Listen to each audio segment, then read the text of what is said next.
and welcome to episode 5 of 6 of our Careers and Coffee program on LinkedIn Live. I'm Charlotte and I'm joined by my amazing co-host Lucy Grimwade. And today, over our coffees, we're going to be chatting about networking, which for anybody who's watched episodes 1 to 4 will know that this is the episode that Lucy Grimwade has been looking forward to. So today we're going to be covering a broad array of topics on networking. So first of all, why is it good for your career? And why do people keep talking about it? Because I can see a lot of content in LinkedIn at the moment, especially. And then also how you might go about cultivating your network and how building that circle works. So, Lucy, as my esteemed networking colleague, tell us more. Yeah, I think, Charlotte, I knew when we were going to do this episode, I really wanted to kind of start off by saying that when you're going to start networking, there's an element of being intentional about it. Yeah. And I think that comes from my kind of experience from when I first started networking. So I've probably kind of been officially networking for the last kind of 4 or 5 years. And although at the time I probably didn't have an intention in mind, but I just remember going to the Yeah. Women in Business, and now it's called Women in Business and Tech. And I remember just going, and that's when I first really realised that I was becoming a bit of a networker, but I didn't arrive there with an intention. Whereas now, when I do go to events, and those this year will have seen that I've been to a few events, and every time I'm going there with an intention to grow my network, to maybe find potential clients for the future, to maybe find potential people that I could help and support as well. So I think I'm starting off with that kind of intentional piece there. What about you, Charlotte? What's your thoughts?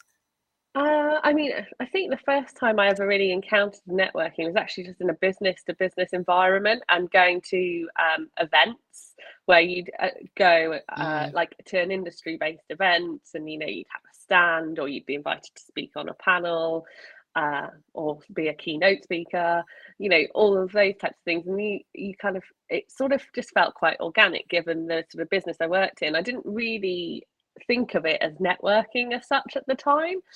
And I think Yeah. there's, as you say, it's about being intentional. So it's easy to be kind of intentional about it when you're going to like industry specific events. Interestingly, I don't know if anybody remembers The Apprentice 2022, but the winner, Harpreet Kaur of Oh So Yum, has recently been talking about it on LinkedIn. I follow her; she's very interesting. And her tip, and I guess this is perfect for anybody who's a business owner, especially. But her tip around networking was explore and research events in your industry, and make sure again you're intentional. She didn't use those words, but that was what she was implying in her post. And what she was saying is the outcome of her doing that and being sort of specific in the ones that she chose to go to that were more industry specific rather than broad, is that she's felt like she's had a boost to her confidence. And then businesses, her doors for business have been open to other like companies, and she's met other businesses as well. So yeah, I think it's interesting. Yeah. Yeah, I completely really agree with going to these industry related events. And again, I think this year I feel like I'm a bit late to the party. Like now going to these industry related events, and they've been great. And actually, that's made me think about something in regards to having a bit of a follow up as well. You know, when you meet people, it's always quite nice to kind of do a bit of a follow up because that's how you then build Yeah, your network. So you go and network and you meet people, but then you want to kind of keep that network going, whether it's you helping them out or them helping you out, which I yeah, think we'll come on to in a minute around that. But it's about sending that follow up like, hey, it was so great to meet you. You know, how did you find the event or yeah, anything I like that, agree. I mean, I really? think it's very easy people just connect with each other on LinkedIn but then do Yeah. nothing later. I mean, don't get me wrong, I Mm, have been guilty of that in the past too. But I think, um, what we've seen over the past few years is the power of network has become incredibly important. Without harping on about it, because obviously we've done an episode on redundancy, but that is a great example of when you really want to call together your network. And certainly when I was made redundant, definitely. the the sheer response and volume of people that contacted me when I said I'd been made redundant from my network, and some people I hadn't even spoken to in years, it was phenomenal. And so I really do believe, the power of network, that you introduced me to people, other opportunities, met different recruiters through it. It's huge, but it's really important you cultivate and you maintain it. Yeah, and I also just keep saying something there has just made me think about how you've probably already, even if you don't go to networking events, you probably already are starting to build out your network from people that you've worked with. And it's exactly what Charlotte was saying there around, and it'd be great to kind of hear your views as well. But it's exactly what Charlotte's saying there, is that when she put her post out there around being made redundant, loads of people kind of connected with her and spoke to her. But they're not just people that she met at the industry event, they're people that have worked with Charlotte too. And that's kind of the whole purpose of that kind of circle, that networking circle that I like to call it. Yeah, definitely. It's super helpful. I think people think of networking as one thing, which is an in-person event. And obviously in recent years we had to be a bit more creative with how we go about networking. Yeah. But I guess also talking about kind of in-person events. And I think after several years of not doing those and doing them virtually, I think a lot of people have sort of forgotten or a bit more nervous about going to them. And a few months back, I don't know if you're familiar with her, but Debbie, I hope I don't say her surname wrong, Waskow, OBE, so she was the original founder of Albright. She posted this great infographic, if you like, about how to break the ice when it comes to networking. And I thought it was really interesting to share. So she said the first thing, which I totally agree with, and I've said this to other people, is people like to talk about themselves. So, when you're breaking the ice, ask them questions, because people love to talk about themselves. Yeah. And then another way to kind of break the ice and talk to people, which she suggested, is she's given 2 questions, which I think both are really good. Is one, and this might be more appropriate for sort of like a more intimate event, but how do you know the host, Lucy, is a good question. Or if it's a bigger event, you might want to say to somebody, oh, have you been to this event before? And then, you have that kind of open up of a conversation. She also reminds people to be brave, because there'll be lots of people at these events that won't know anybody or haven't gone with anybody, and they'll also be probably feeling that same thing. So, crush that imposter syndrome. And then she also said about what's the worst that could happen, which is kind of linked to what we just said. Nothing ventured, nothing gained, right? The worst could happen is that I don't know, what is the worst that could happen? You don't meet anybody. But I find that hard to believe, because, as to her first point, everybody loves to talk about themselves. So there's bound to be somebody that you're going to chat to. And then lastly, which I think is really important, is that she says, you will always have a mutual advantage by making a connection. So it comes back to the example of what I gave around my personal story, is that I might have connected with somebody that was a supplier or a vendor or a customer that I had worked with previously, and thinking, at the time, that I could help them in whichever business I worked in.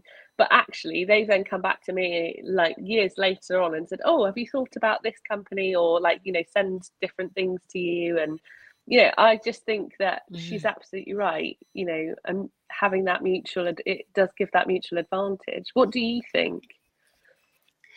Oh, Charlotte, honestly, completely agree with everything there. And it's made me, I think I've sprinkled this throughout our kind of careers in coffee episodes, that recently this year I decided to go and do some freelance work.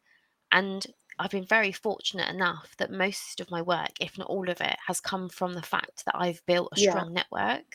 So my first gig was with somebody who I met way back when I started networking, when I went to that Women in Business event, and I started working with them. And I also had put a LinkedIn post out there, and some people had seen that and then contacted me.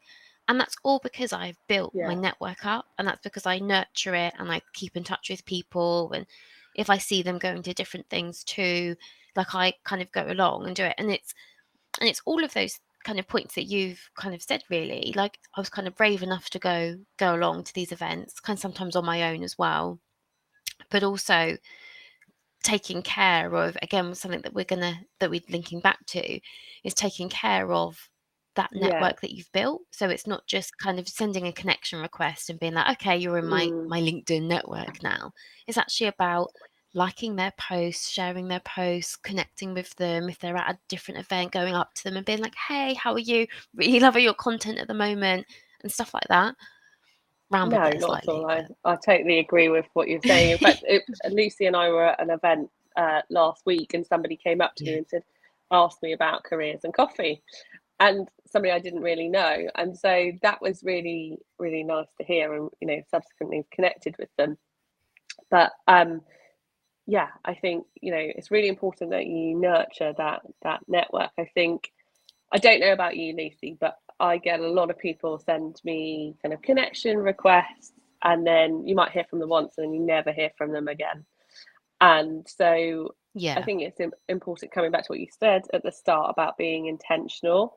And I think that particularly when you mentor or you do any thought leadership, a lot of people will think, oh, I want to speak to that person, and I want this from them, and I want that from them, and you also have to remember that, again, coming back to use Debbie's words, is it's about mutual advantage and having a mutual connection. So Yeah. when you are networking and you are creating those contacts, do be mindful that it is a two-way relationship, and that it's not take, because that can, um, you know, not be a great experience for the person that's on the receiving end of the take.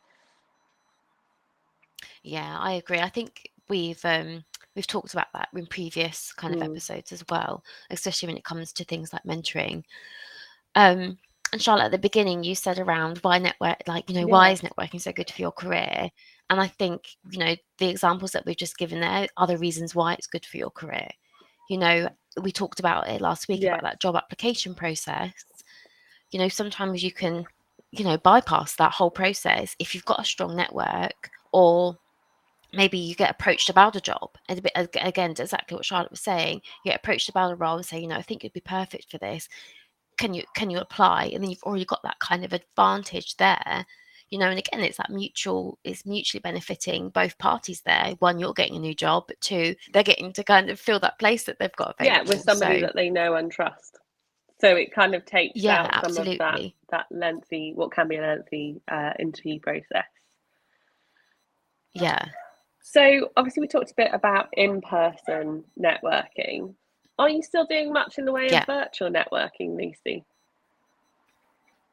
Not as much as I was during the pandemic, but that's because most things have moved to Mm-hmm. face to face now. However, I say that, but being part of the Reed Women in Technology mentoring program, Kevin hosts once a week, once every 2 weeks, a kind of virtual coffee corner, where people get to kind of meet up and have a conversation, maybe bring a problem.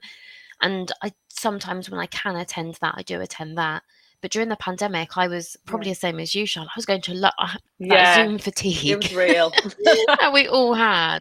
Yeah. And I think, actually, I don't know what you think. I think I found the virtual networking harder than I did the face to face. What I did you think it think? depends on the environment that was in place. I remember going to one of these events, and it was sort of like a virtual room, and you had to drag and drop your, oh god, what is it called? Your avatar. I can't think of the word. Not enough coffee yet, Yeah. apparently. You drag your avatar to different places, and then you sort of had to try and speak to Mm. people, but they might already be in a conversation, and it's in, I can see why these platforms try to gamify it, but I actually think it's harder to interject and come into those conversations, um, rather than being, in the physical room. But what it did give us exposure Yeah. to was to talking to people internationally, which obviously, unless you go to another country or people are coming to the country that you're in for that networking event, you're not necessarily going to meet that, and having that diversity of thought. Yeah. I totally agree, actually. And I joined a kind of don't know what it was called really. It was a while ago. Transformational leadership kind of. I'll find the link to it and Okay. I'll put it in our notes, which was really interesting. And I got to meet people internationally there, and that was really nice. And it was a nice group. Like it wasn't suddenly like 100 people on a call. You had like Yeah. 10 people, and the host would go around and ask you to introduce you into each other, and then would do a bit of like speed Yeah. networking. So then you would go into like different groups, and that was great. That was just really great to meet different. And that was at the start of my. I say it was a while ago, but actually that was the start of my journey of wanting to go and do Okay. some freelance work. Is I met some people from doing that, and they were nothing but supportive, and I felt, Yeah. me being me, I was like, okay, if you help me, how can I help you? Because I don't want to be a take person. Yeah. I'd like it, again, Yeah. Yeah. linking back to what you've said, kind of making sure it's mutually beneficial for both That sounds parties. what I was thinking about as you're describing is that is like that's like a virtual round table, which I love a round table anyway Yeah. in person. And one of the best networking events I went to actually during the pandemic was hosted by MuleSoft, and I'd completely forgotten about this until we started this conversation. And they invited various technology leaders in retail to do an at-home cocktail making event, but then obviously also they were talking about stuff happening in the industry, and so it was really great Mm. representation across retail verticals. Actually, there were people that were on the call that I knew, didn't know that they were going to go, so that was really really nice. And they sent you this kit to make everything, and you know, and so being Fab. creative like that and doing sort of a round table or a smaller group where it's handpicked, I also quite like that type of networking as well. So yeah. Oh, definitely. A friend of mine, you've just reminded me, a friend of mine recently was hosted by a team in Microsoft, and he was picked as one Yeah. of a thought leader in the industry. And he went up to Manchester, and they went to this lovely restaurant, and he was like sending me Oh pictures of wow, that his sounds food. fantastic. And he got to go and do all this and meet these amazing thought leaders in different industries around this. It was hosted by Microsoft. It was about one of the Microsoft products. And I just thought that's just, I think those types of things are really interesting too, because you get kind of Yeah. handpicked, and then you get to meet people that perhaps you wouldn't normally rub shoulders Yes. with. Or in my case, bump into ex-colleagues virtually making a cocktail, which was really good fun. Yeah, love Yeah. that. So I guess, we've talked about in person and virtual, a Yeah. bit around industry events, and also kind of that round table vibe. What do you think, Lucy, is why it's so important and how it would help someone's career more specifically by going to these types of events? Yeah. I think I've kind of alluded to that already in regards to kind of from my own experience. But if you take away kind of the element of how it can help and build your career Hmm. with opportunities, etc., I think it can really help you personally with things like confidence and feeling a bit more resilient and kind of going outside your box. Because I think sometimes we stay in our Yeah. comfort zone, and sometimes isn't it just easier just to kind of stay at home and maybe just go and like watch a webinar instead of, and Yeah. we've all done it. I'm saying this right now because as much as I love going out, networking and meeting people, sometimes I do just want to stay at home in my office and maybe watch a webinar, watch a careers and coffee, um, instead. And actually, right now, with everybody that's been commenting and kind of engaging with us through careers and coffee, you're actually networking yourself, and you're already building out a bit of a, oh yeah, I saw that person on careers and coffee. Oh, I saw that they commented on that. And I think so. Really, career development, obviously, I think it helps with you personal development. I also think it helps for your personal brand as well. Yeah, What would you I add to agree that? with all of those things naturally. I would also add, by connecting with people, you open up your possibilities to reading other thought leadership. And for me, I always talk about curiosity profile. It will help you with continuing to Yeah, learn, which is something that both Lucy and I are very passionate about. Um, and so I think yeah, it's always important to continue learning, because the world keeps changing and things keep evolving. So that would be the only yeah, thing I'd add, but of course I agree with the other points that you made too. yeah. There was a couple of other Yeah. things I wanted us to discuss on this as well, and I don't know. I'd love to get your view on this. When I started networking, everyone was saying to me, you need an Oh, elevator right. pitch. And I'll be honest with you, that filled me with dread because it, so many different people were saying, oh, you got to say it like this and do it like this and da da da. And having an elevator pitch felt like to me that it was like literally something that you have to have like so, and it sounded too rehearsed. Because don't get me wrong, I did kind of pull one together. But I've now got a bit of an opinion, whether it's unpopular or not, that I don't think you need an elevator pitch at all. I think as long as you can say, hi, I'm Lucy, I freelance, I'm a coach, or however you want to kind of say it. I feel like on the spot there, put myself on the Like, come spot on, to kind where's of your give elevator myself an pitch, Sally? introduction. I know. I think that sometimes I have had people introduce themselves to me with an elevator pitch, and I've admired them for doing that, but it felt a bit unnatural to me. It's What's your view? interesting. I think the expression elevator pitch sounds quite salesy, and I think that's what a lot of people think is Yeah. like salesy. Somebody's trying to sell their business, somebody's trying to sell something to you. I don't know what I'd call it really, but certainly I'm saying what I'm going to say now is going to sound probably just as bad, but I do have a spiel that I say. So, like, for example, even when I'm introducing myself to new colleagues in the workplace, I will give the same synopsis. And the reason I do that is because I believe it makes my personal brand consistent. And so I would never necessarily call it an elevator pitch, but I do have something that I would say when I introduce myself, and people naturally, the first thing they say is, what do you do? Tell me a bit about yourself. And so I have the same sort of 5 minute, I don't want to say speech or spiel. I don't even know what to call it. I wouldn't call it an elevator pitch because I'm not selling myself. I'm just giving a summary of who I am. And I do find it useful because then for me, I'm being consistent in my personal brand. And so that if you were to then speak to somebody else, they'd be able to tell you exactly the same thing and not go, oh, she didn't tell me that.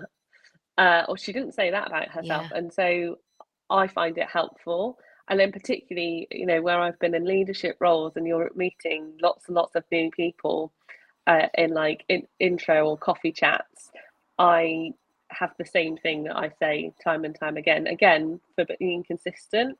And so people know what I'm about. But I wouldn't necessarily call it an elevator pitch, but I take on board what you're saying about, the more traditional elevator pitch. I think the other thing is that, come back to the age old thing that, you're in the lift or the elevator if you're in America. You're in the lift and, somebody senior says to you, or somebody, you're interested in working with says to you, oh, so tell me a bit about yourself. Having that, kind of spiel or, that standard stock response about yourself probably makes that experience less nerve-wracking for you as well. Yeah.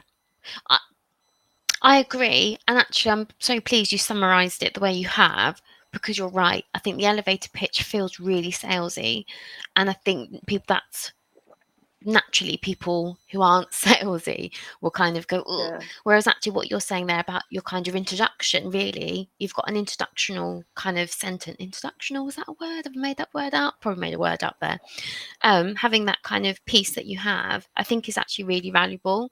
And actually, I really like, I'm summarising what you're saying here, I really like how you said about it makes your personal brand consistent. And I think that's something I'm going to personally take away now and think about what I want to say as my introduction and make sure I reuse that. Because I do say the same thing, but do I say it as do I miss things out? Because sometimes when you're kind of on the spot, sometimes you do miss things out and you think, oh, I didn't tell them that I'm co-authoring a book. I think you also have to be mindful that it doesn't sound scripted. But I guess because I've introduced myself so many times now, it's just sort of quite natural. So if it's the first time you're doing it, it might still feel, not for you personally, but for anybody else, it might still feel a bit clunky and a bit rehearsed. But the more you network and the more you introduce yourself, and also as you're introducing yourself more, you'll know what works and what doesn't work and what feels more natural when you're doing that intro to yourself. Because so for me, in terms of like my bio and my about on my LinkedIn and my CV respectively, that is a kind of a snapshot of what I kind of say in my introduction as well. So again, it's that consistency across all platforms, so people know what I'm about. Obviously, in my personal introductions, I will say, a bit more in terms of detail that sits behind what I've said, but the principles are the same. Yeah, love that. Something else that we talked about, Charlotte, before we came on here was a lot of people that I've worked with, whether it's mentoring or coaching or just people that I've managed, have said to me, I think you know what I'm going to say, is they go, oh, it's easy for you because you're an extrovert and I'm an introvert. And they say they struggle to kind of go and do some networking. And I think you summarized it really nicely before we kind of jumped on live here. And I was wondering if I could kind of give you the floor so you could have a mini soapbox. Yeah. Okay, fine. So anybody who knows me will have heard me talk about it before. Introversion and extroversion is about how you consume your energy. It's got nothing to do with your confidence or whether you're shy or whether you're outgoing. So this, yes, is a soapboxy moment for me. I have to say, I am fully stepped on it. So like Lucy, I've also had people I've mentored say, oh, I'm really introverted, I'm very shy. Actually, 9 times out of 10, they might be shy, but they're actually extroverts because they consume their energy from people, which is what extroversion means. Introversion just means that you can't consume all of your energy. So I identify as an introvert. But that doesn't mean that I'm not confident and outgoing. It just means that my social battery drains faster. And so maybe I go and do a whole day. Well, actually, a good example. Last week, Lucy and I went to London. We were in all day. We went and had various meetings, we had lunch, we went to a networking event, we had then a dinner. By the time I got home, I was exhausted. And the next day, I had very much a day to myself. And that's what I needed to recharge my batteries. And that's an example of introversion. It doesn't mean I'm shy and retiring. So that's just something I would really stress that people stop kind of mixing those up because it's so common. And I find it so personally annoying. Yes. But because then some people say, oh, you're like an extroverted introvert. And I'm like, no, I am an introvert. Introverts like people too, and they also like to be able to network, but it does drain their social battery. And that, whereas an extrovert, it increases their social battery, and they're like, great, now I want to have another day like that tomorrow and use all my energy and do that. That's the difference. But that's okay. Thank you for sharing that. I'd love to hear. No, loved it. Thank you for that, and great to hear from you in the comments around, your thoughts on being an extrovert and introvert. Do you relate to what Charlotte's saying? Has this now given you a revelation? Because it definitely gave me a revelation when you told me. Because I've always said I'm an extrovert, but sometimes I am such a people person. I love people, but sometimes I do want to, 5 minutes to myself. So the same as you, Charlotte, we had a lovely day Thursday, but Friday, I was so happy to have the day where I could just, be in my own bubble, be with my dog, and just chill out, definitely. really. The subject of dog. Of course, I'm going to bring up my dog. Networking is also around having those conversations with different people, and being the dog owner that I am and the people person that I am. What I will say is, and hopefully some of you can resonate with this as well, but utilizing these different moments to kind of explain like who you are and like what you do, and then as you get to meet people. I met somebody in the park. I'm pointing that way because that's where the dog park is. I met a couple of people down in the park, and one of them turned out to be a HR director.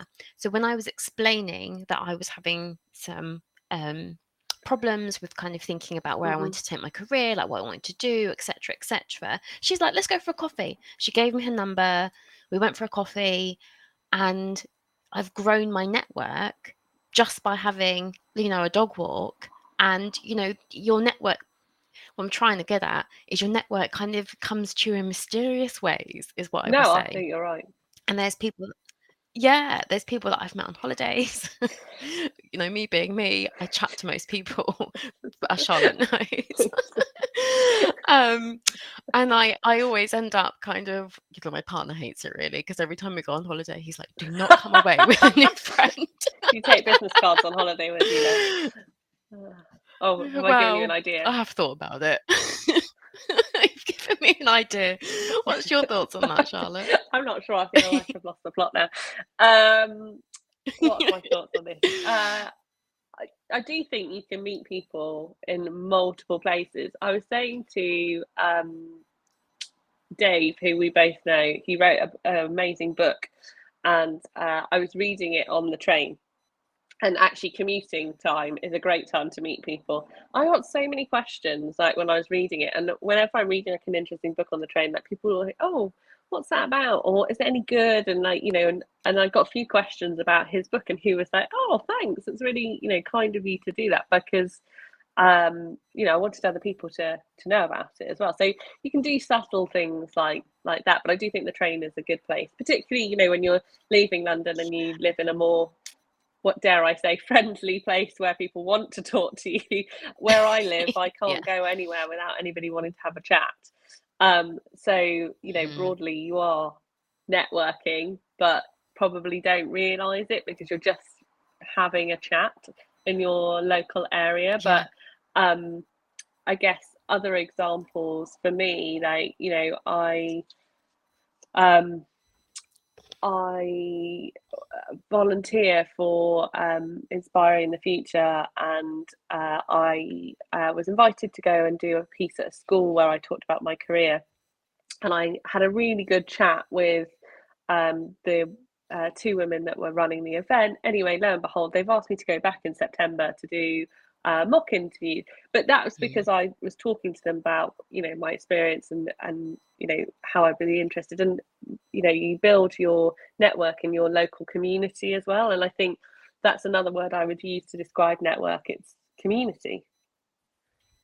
I know I feel like I've been rambling a bit, but okay. No, honestly, I think it's important that we talk about this. And again, please let us know in the comments if you've had a similar experience to Charlotte and I, where you maybe been on the train or on the holiday. tube. Sometimes I sit, or on holiday. I have to be honest, I am the person that I do smile at people on the tube. And I forget sometimes like where I am, and I like look and smile, and I let them know I like their shoes, or and I always get a funny look. But you never know. One day someone might sit and talk to me and say, "Oh, I like your shoes too." Actually, that's a good point around clothes. So we're going to give her a plug. We've given her a plug before, but our lovely friend Samantha Harmon, Style Editor UK, I think is her handle now, and no the anymore.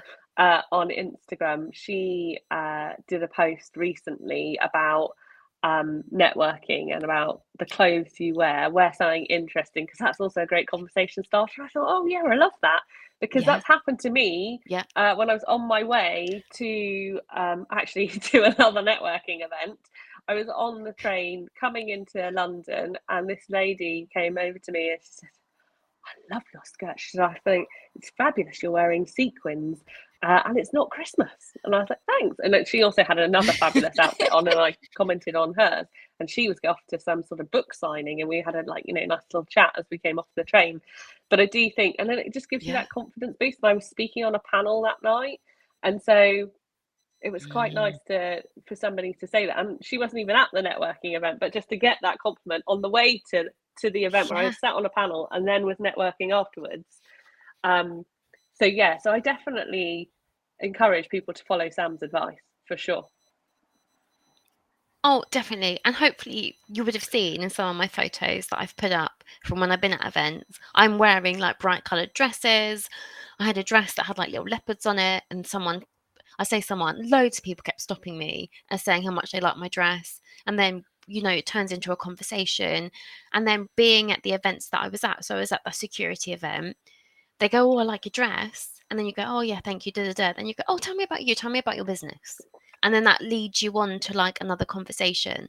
And yeah, so I completely plug what Sam is saying there, and what we'll do is we'll make sure we pop that in the comments and pop the little video that she did in the comments as well around that too. It's another good way to have a little icebreaker, and I think people get nervous about how you do icebreakers, because I don't know about you, Lucy, but it's all those things that, you know, when you join a new organization and they're like, tell us a fun fact about you, that's what people think of immediately when they're thinking about ice breaking, and that just like that blocker, because let's face it, nobody likes to do that. And so breaking the ice and, like, you know, not knowing people, and that, I mean, like, another good example of this is and I don't know if he's going to be watching this, because he has recently said that he was, my personal trainer, Will, has created a little WhatsApp group for all the people that he trains, and he's trying to encourage people, different people that he works with, to talk to each other. And like, he's recommended a book in that group, and, you know, it's not all just about the gym. So even just little pockets of things like that are good ideas to create network and build community. Yeah, I think everything that we've been talking about always is linking back to community. You've got your professional community, you've got, like me, your dog walking community, you know, and then even Charlotte and I now, the people that we've been networking with, we meet different types of people, and we've created a little bit of a WhatsApp group with some like-minded women that we know, and that's building out a community, and we're kind of helping each other, really. And I think it links back to exactly what you were saying kind of through this episode as well, is around kind of not being a take, but that mutual beneficial kind of relationship, and making sure that you give back as well. And I think that's really important. There's been so many times where I've been asked to do lots and lots and lots and lots. I'm like, well, okay, of course I'll help, and being the kind of helping person that I like to be. Then it drains me, because I think, well, what am I getting back from this? So I think that there's definitely a piece there as well. Charlotte, is there anything else that we want to talk about in regards to, I'm just ticking all the bits off my list of the things we wanted to talk about. Is there anything else that we might have missed? Not from my point of view, no. Is there anything else that you wanted to talk about?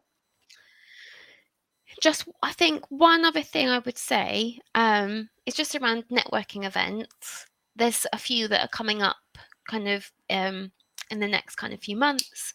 Just a few that I know of, being the Women in Tech, Women in Business and Tech. There's the Women of Silicon Roundabout.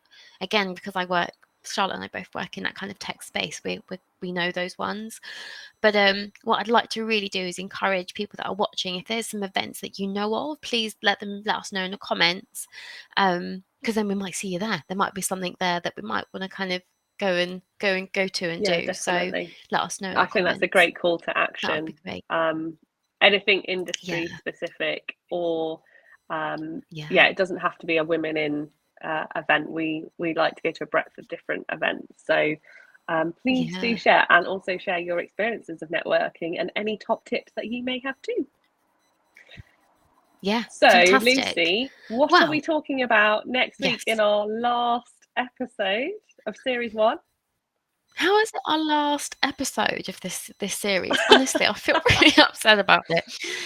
Next week, we are going to be finishing up with talking about interviews. So we're going to be talking all things interviews. I've got some book recommendations. I know that Charlotte will have some as well. We've got questions. We've got, questions for you to ask. You name it, we've got it. So we're going to be talking all things interviews next week. We would love to hear from you in the meantime. So feel free to DM us. And as always, if you want to remain anonymous, that is totally fine with us. Want to share your good, your bad, your indifferent interview experiences. I know the ones that are most memorable for me when I've been an interviewer, and the ones that haven't gone so well for people.